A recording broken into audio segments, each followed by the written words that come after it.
وہ عورت تیار ہو گئی پیسے کی خاطر. اب جب وہ تیار ہوئی، حضرت موسیٰ اپنی قوم میں تقریر کر رہے تھے اور زنا کے بارے میں بتلا رہے تھے کہ اگر کوئی آدمی شادی شدہ ہو کر زنا کرے تو اس پر اتنے کوڑے لگائے جائیں گے. تو ایک دم قارون کھڑا ہوا مجمع سے کہنے لگا کہ اگر آپ اس کام کو کریں تو آپ کے ساتھ کیا ہوگا؟ کیا یہ جو حکم ہے صرف ہمارے لیے ہے یا آپ کے لیے بھی یہی حکم ہے؟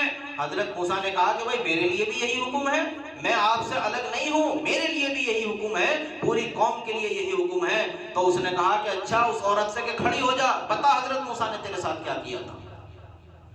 اب وہ عورت کھڑی ہو گئی بڑے مجمع میں. اس نے کہا کہ حضرت موسیٰ علیہ السلام نے میرے ساتھ نعوذ باللہ مکالمہ کیا تھا، غلط کام کیا تھا، الزام لگوایا بھرے دربار میں حضرت موسیٰ علیہ السلام پر قارون نے.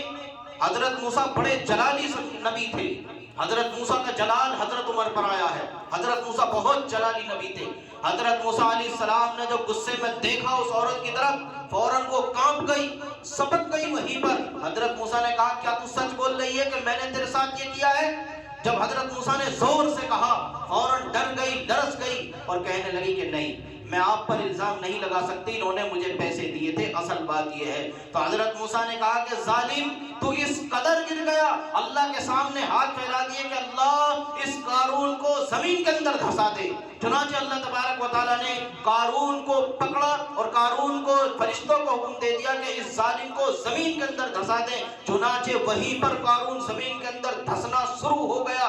آہستہ آہستہ زمین کے اندر دھس رہا تھا تو لوگوں سے کہنے لگا جب یہاں تک دھس گیا کہ دیکھو میں نے تم سے کہا تھا کہ موسیٰ میری پراپرٹی کے پیچھے لگے ہوئے ہیں، موسیٰ میرے کاروبار کے پیچھے ہیں، میرے مال پر ان کی نیت خراب ہے. دیکھو آج یہ مجھے زمین میں گھسا دیں گے اور پھر سارے مال پر میرے پر قبضہ کر لیں گے. حضرت موسیٰ نے دوبارہ اللہ کے سامنے ہاتھ پھیلائے کہ اللہ اس کے مال کے سمیت اس کو زمین کے اندر دھسا دے.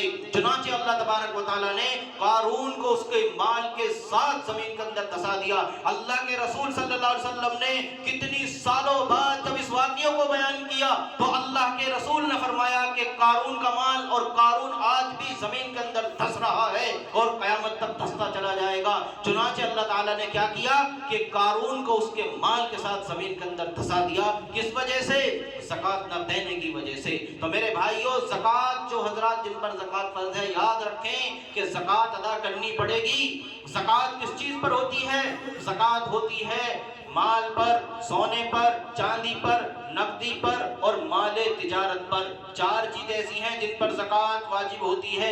اب وہ حساب لگانا ہمارا کام ہے کہ ہمارے پاس میں کتنا سونا ہے، کتنی چاندی ہے، کتنا نقدی پیسہ ہے اور کتنا مال تجارت ہے. مال تجارت اسے کہتے ہیں کہ جیسے دکان ہے، اب ہم اس سے تجارت کر رہے ہیں. کوئی پلاٹ ہے ہمارا، وہ تجارت کی نیت سے لے رکھا ہے. کوئی مکان ہے صرف تجارت کی نیت سے لے رکھا ہے. تجارت کی نیت اس لیے کہ جیسے لے اس لیے رکھا ہے کہ اس پلاٹ کو آج میں لے رہا ہوں اور جیسے ہی 1 مہینے بعد یا 1 سال بعد اچھے ریٹ اس کے لگیں گے تو اس کو میں بیچ دوں گا. اپنی ضرورت کے لیے نہیں لیا بلکہ کاروبار کے لیے اگر لیا ہے تو اس کی قیمت پر زکوٰۃ دینی ہوگی. اس کی قیمت پر زکوٰۃ دینی ہوگی.